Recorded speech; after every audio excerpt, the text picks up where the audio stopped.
Kerr should not get a free pass on everything. Have the Warriors shortchanged Steph Curry's prime? Even with the championships, the issues have been glaring. Most fan bases would do anything in exchange for one championship, let alone the 4 that Steve Kerr has helped produce in Golden State. Yet, I think it's completely fair to question some decision-making and wonder whether some of Steph Curry's prime has been wasted when you factor in how the Draymond Green circus has been handled all throughout, and also how the front office completely botched the 2020 and 21 lottery pick. I'll explain it all right now. I'm Doug Kezirian, and this is Hard Pass. Played with Michael Jordan, played with Tim Duncan, multiple iterations of this Warriors team. If you think you know more than that man and his experience, then we can't have a conversation. That's an important point I want to address. I'm not saying that I know more, but I think it's completely fair to scrutinize certain decisions. Again, someone can be a really good coach, but also make mistakes along the way. Now, the reason this topic has gained traction recently is Jonathan Kuminga, buried on the Warriors bench until his recent trade to Atlanta. Golden State is a system. They have their system. They've been had their system. This is what's going to happen in this system. And if you're going to buy into this system, then you're going to play. Kuminga is a guy who needs freedom. He needs to be free. He needs to be in transition. He needs to just go. But if you're not going to buy into what we doing over here and you just going to play your style of basketball, that style don't mesh with the style that we actually have going on and what we're known for. Carmelo hit the nail on the head right there. And my understanding is that Kerr wanted Kuminga to conform to the system so he didn't regularly play him even a little. That would just reward bad habits. Instead, he broke down the horse, so to speak. No basketball player, no real hooper could be at his best if his mind is not in a clear space and his coach don't believe in him. The utmost potential. Fresh out. And you are sitting here diminishing his value to everybody. But guess what? I am cheering for Jonathan Kuminga louder than anybody. I hope, I pray, he plays so well against the Warriors, he just gives them the bird. That seems to be the battle cry really across the NBA, generally speaking. But Kerr does have an impressive resume and is the NBA's second longest tenured head coach. If the argument is Steve Kerr versus Kuminga, and y'all are trying to choose like that dynamic, let me help you out. Steve Kerr is one of the best coaches in this league. He's been proven a winner. The man's got 10 championships? Shut up.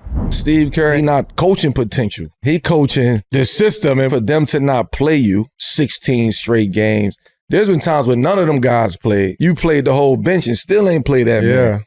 Yeah. So that's telling me, like, you really ain't with me. I don't know how to handle that as a young kid. Nobody else is telling him how to handle that. But then things got really weird. Like after the trade, when stories surfaced that the 23-year-old Kuminga and his family took too much food from the team's catered meals. We don't act this way.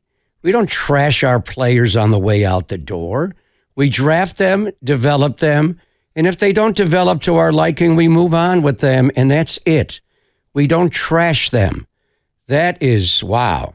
I really hope JK finds his way, and whether it's Atlanta or wherever else, I really want to see him succeed, and I'm sorry that it didn't happen here. And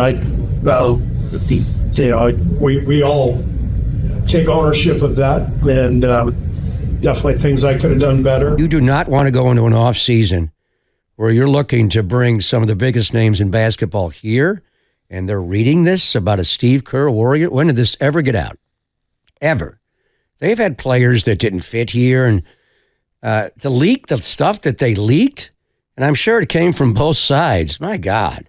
So here's Golden State with Steph Curry when he's healthy and a coach who has earned a lot of deference. But is this still the right combination? It may be time for him to move on. It may be time to just start over. And I never felt that before. This is bad. Or, given Curry endorses him, and has Kerr just earned the benefit of the doubt given his impressive track record? I have found myself in some amazing basketball environments, organizations, and I do think I have a good feel for what wins. Push it, Blue, push it. And I think it's a combination of competitiveness and joy in others' success. That's beautiful, guys. Just keep thinking, force, cuts. That's the common thread to winning. Plus, just being thorough, there are some holes you can poke in that success. Yes, he's won 4 titles as a coach, but the 2 with Durant were just unfair rosters thanks to a bizarre salary cap rule change that benefited Golden State and got him Durant. The last title against Boston, miraculous Game 4 by Steph in Beantown, but still, Kerr deserves credit. The first title, I mean, the Cavs had lost Kyrie and Kevin Love to injury. With that all being said, Kerr unlocked the offense and Draymond Green, but only because David Lee got hurt. But still, that's not fair. Kerr has been excellent, and it's not easy to coach even when you have all-time greats. Let me know your thoughts. Join the conversation, as we like to say. Should Kerr get more blame, or has he been part of the firing line, so to speak, enough? And Draymond Green, you got to take the bad with the good. I certainly understand that rationale. Join the conversation. Also, please like and subscribe the show and hype.